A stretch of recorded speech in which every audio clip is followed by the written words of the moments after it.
अस्सलामुअलैकुम प्यारे दोस्तों। मक्का शहर के अंदर खाना काबा में सैकड़ों उम्र करने वाले शख्स का सर कलम क्यों कर दिया गया?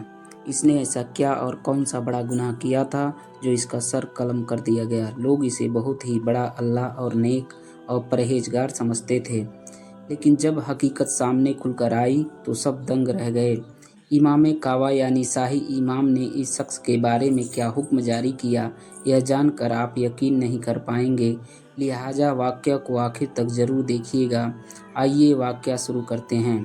आज हम जिस शख्स के बारे में बताने जा रहे हैं, उस शख्स का नाम अब्दुल्ला हनान बताया जाता है। यह शख्स सऊदी अरब के एक नेक और परहेजगार शख्स था और हर कोई इसके अच्छे अखलाक की तारीफ़ करता था। वह लोगों में मशहूर और मारूफ था कि इसने 100 से भी ज़्यादा उम्रें कर रखे हैं। अब्दुल हनान ज़्यादातर वक्त हरम के अंदर गुजारता था। वह गरीबों की मदद करता था और हाजियों को पानी पिलाता और खाना भी खिलाता था। इस आदमी को देखकर इंसान के दिल में ख्वाहिश पैदा होती कि काश मैं इसकी जगह पर होता तो मैं भी दिल खोलकर नेकियां कमाता। एक दिन अब्दुल हनान अपने बेटे के साथ उम्रा अदा करने के बाद हरम शरीफ की हदूद से बाहर निकला तो अचानक एक नकाब पोश लड़की उसकी तरफ दौड़ती हुई उसके पास आई और इस पर इल्ज़ाम लगाना शुरू कर दिया, जिसकी वजह से वहाँ पर बहुत से लोग इकट्ठा हो गए जैसे कि कोई तमाशा लगा हो। वह नकाब पोश लड़की लोगों से चीखते चिल्लाते हुए कहने लगी कि अब्दुल हनान मेरा गुनहगार है, मुझे इंसाफ दिलाइए। नकाब पोश खातून की बात सुनकर तमाम लोग अब्दुल हनान की तरफ हैरानी के साथ देखने लगे। उस वक्त बहुत से लोग खाना काबा की तरफ जा रहे थे। वह सब भी रुक गए क्योंकि वह सब अब्दुल हनान को अच्छी तरह से जानते थे, क्योंकि अब्दुल हनान एक नेक दिल इंसान और दूसरों की मदद करने वाला शख्स समझा जाता था। लेकिन नकाब पोश औरत के इल्ज़ामत सुनकर वहाँ खड़े सभी लोग हक थक रह गए। अब्दुल हनान के साथ उसके जवान बेटे भी थे, जो नकाब पोश लड़की की बात सुनकर गुस्से में आ गए और उन्होंने इस लड़की से कहा कि तुमने मेरे वालिद पर बेबुनियाद इल्ज़ाम लगाए हैं। सब जानते हैं कि हमारे वालिद कितने नेक इंसान हैं। अब्दुल हनान के बेटे की बात सुनकर वह नकाब पोश औरत ज़ोर ज़ोर से रोने लगी और चीखते चिल्लाते हुए कहने लगी कि तुम लोग इस शख्स की असलियत नहीं जानते। जब इसकी पूरी सच्चाई खुलकर सामने आएगी तो तुम लोग यकीन नहीं कर पाओगे। हैरानी की बात यह थी कि अब्दुल हनान इस मामले पर बिल्कुल खामोश खड़ा था।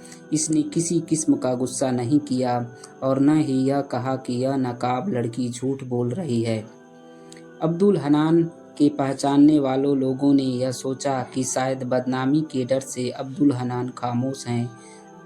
नकाब पोश खातून लगातार अब्दुल हनान पर इल्ज़ाम लगाते जा रही थी। कहती थी कि इस शख्स ने मेरे साथ बहुत जुल्म और ज़्यादती की है, लिहाजा मुझे इंसाफ दिया जाए। अब्दुल हनान के बेटे और खातून के दरमियान बहस चल रही थी कि इतने में हरम शरीफ की पुलिस वहां पहुंच गई और पुलिस वालों को जब मामले का इल्म हुआ तो उन्होंने नकाब पोश लड़की से कहा, बीबी अगर ऐसी कोई बात है तो तुम पुलिस स्टेशन जाकर इसके खिलाफ रिपोर्ट दर्ज करवाओ ताकि तुम्हें इंसाफ मिल सके।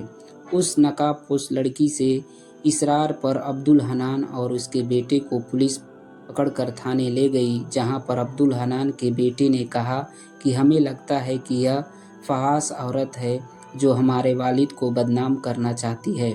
इसके पास कोई सबूत नहीं है, यही वजह है कि यह मुझ पर झूठे इल्ज़ाम लगा रही है। जिसके बाद मामले को रफा दफा कर दिया गया और वह औरत रोती हुई पुलिस स्टेशन से निकलकर अपने घर को चल दी।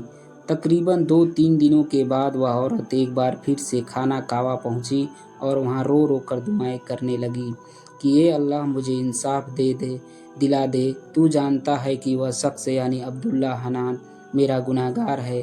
मुझे इस बात पर यकीन है कि तू ही मुझे इंसाफ देगा और वही पाक मकाम है जहाँ तेरे प्यारे नबी हुजूर अकरम सल्लल्लाहु अलैहि वसल्लम तवाफ़ किया करते थे, जहाँ जिब्राइल अलैहिस्सलाम ने नमाज पढ़नी सिखाई, जहाँ तेरे नबी ने 360 बूतों को तोड़कर रेजा रेजा किया। यह वही मुक़द्दस मकाम है जहाँ चोर के हाथ काटे गए, जहाँ कलमा हक की आवाज़ बुलंद हुई। اے میرے رب، میں اپنی فریاد لے کر تیرے در پر حاضر ہوں، تو میری مدد فرما، کیونکہ یہ دنیا مجھے جھوٹا ثابت کر رہی ہے اور وہ آدمی دنیا کے سامنے نیک بنا پھر رہا ہے، لیکن میں جانتی ہوں کہ میں حق پر ہوں۔ اے خانہ کعبہ کے رب، مجھے انصاف عطا کر۔ اس عورت کی آواز میں اتنا درد تھا کہ قریب موجود سبھی لوگ افسوسناک ہو گئے۔ اتنے میں وہاں سے امام کا گزر ہوا تو انہوں نے بھی اس مظلوم عورت کی فریاد سنی۔ چنانچہ امام کعبہ نے اس عورت کے اپنے پاس بلا کر پوچھا، اے خاتون، تیرے ساتھ کیا معاملہ ہوا جو تو اتنے درد سے تڑپ کے ساتھ انصاف مانگ رہی ہے؟ جس پر وہ عورت کہنے لگی، جناب، میرا ملک مصر ہے، یعنی میں مصر کی رہنے والی ہوں، اور عبدالحنان نام کا شخص مجھے مصر میں ملا تھا اور پھر مجھے اس وعدے پر اپنے ساتھ مکہ لے آیا تھا کہ وہ مکہ پہنچتے ہی مجھ سے نکاح کر لے گا، مگر پھر عبدالحنان نے بغیر نکاح کے میرے ساتھ 3 سال گزارے اور ہر روز مجھے زیادتی کا نشانہ بناتا رہا۔ اس نے مجھے گھر میں قید کر کے رکھا تھا اور آس پاس کے علاقے میں یہ خبر پھیل رکھی تھی کہ میں ایک فاحش ہوں، لیکن پچھلے کچھ دنوں سے اس شخص نے میرے پاس آنا چھوڑ دیا اور ایک دن موقع پا کر میں اس کے گھر سے فرار ہو گئی اور خانہ کعبہ میں آ کر رو رو کر دعا کرتی رہی کہ اللہ مجھے اس شخص سے ملا دے تاکہ میں اس کی اصلیت دنیا کو بتا سکوں۔ اور ایک دن حرم شریف کے باہر اچانک میری ملاقات عبدالحنان سے ہو گئی تو میں نے سب کو اس کی اصلیت بتانی چاہی، مگر کسی نے میری بات پر یقین نہیں کیا۔ امام کعبہ نے جب یہ سنا تو فوری طور پر عبدالحنان کو اس کے بیٹے کو طلب کیا اور پوچھ تاچھ کی گئی، جس پر عبدالحنان کے بیٹے بولے، یہ عورت ہمارے والد پر جھوٹے الزام لگا رہی ہے، اس کے پاس کوئی ثبوت نہیں ہے۔ جس پر وہ نقاب پوش عورت روتے ہوئے کہنے لگی، اگر تمہارا باپ خانہ کعبہ کی طرف منہ کر کے کہہ دے کہ میرا مجرم نہیں ہے تو مجھے ہر سزا قبول ہوگی۔ یہ بات سن کر عبدالحنان کا رنگ سفید پڑ گیا، لیکن تمام لوگ اس وقت حیران رہ گئے جب عبدالحنان خانہ کعبہ کی طرف دیکھ کر پھوٹ پھوٹ کر رونے لگا۔ اس کے بعد عبدالحنان کہنے لگا کہ ہاں، میں اس خاتون کا مجرم ہوں۔ یہ سننا تھا کہ ہر طرف سناٹا چھا گیا، کسی کو بھی اپنے کانوں پر یقین نہیں ہو رہا تھا کہ یہ شخص اس طرح سے گنہگار ہو سکتا ہے جس نے 100 سے زیادہ عمرے کر رکھے ہیں، جو بے شمار لوگوں کی مدد کرتا ہے۔ عبدالحنان نے بتایا کہ میں نے اپنی جوانی عیاشی میں گزاری ہے۔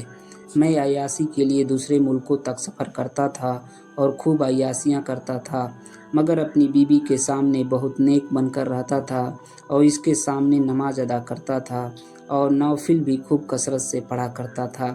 ایک دن مصر میں مجھے ایک لڑکی پسند آ گئی، یہ بہت ہی خوبصورت تھی، چنانچہ اس سے شادی کا بہانہ دے کر میں اپنے ملک لے آیا اور 3 سال تک اس کے ساتھ زنا اور اس کے جسم سے کھیلتا رہا، جسمانی زیادتی کرتا رہا۔ یہ سنتے ہی شاہی امام نے اس کے سر قلم کرنے کا فرمان جاری کر دیا۔ اس کے بعد عبدالحنان نے کہا کہ ایک دن میں اس کے جسم سے بیزار ہو گیا، مگر میرے کیے ہوئے گناہوں نے میرا پیچھا نہ چھوڑا اور آج میرے اپنے گناہوں کی وجہ سے میرا سر قلم کرنے کا حکم جاری کر دیا گیا۔ یہ سچ ہے کہ میں نے 100 سے زیادہ عمرے کیے، مگر مجھے آج بھی اپنے گناہوں پر شرمندگی ہے۔ مجھے اپنے سر قلم ہو جانے پر کوئی افسوس نہیں ہے، کیونکہ میں گنہگار ہوں۔ جرم ثابت ہونے پر قاضی کے حکم سے عبدالحنان کا سر قلم کر دیا گیا اور اس طرح سے وہ اپنے انجام کو پہنچ گیا اور اللہ تعالیٰ نے اس نقاب پوش لڑکی کو انصاف ادا کر دیا۔ دوستو، ہر گناہ کی سزا ملتی ہے اور بہت سارے گناہ ایسے ہوتے ہیں جن کی سزا دنیا میں بھی بھگتنی پڑتی ہے اور اللہ تعالیٰ نے معاف نہ کیا تو آخرت کا تو پوچھنا ہی کیا۔ اللہ تعالیٰ ہم سب کو گناہوں سے بچنے کی اور نیک عمل کرنے کی توفیق نصیب فرمائے، آمین۔ امید ہے دوستو آج کی ویڈیو آپ کو پسند آئی ہوگی۔ اگر پسند آئی تو لائک کریں اور چینل کو سبسکرائب کریں۔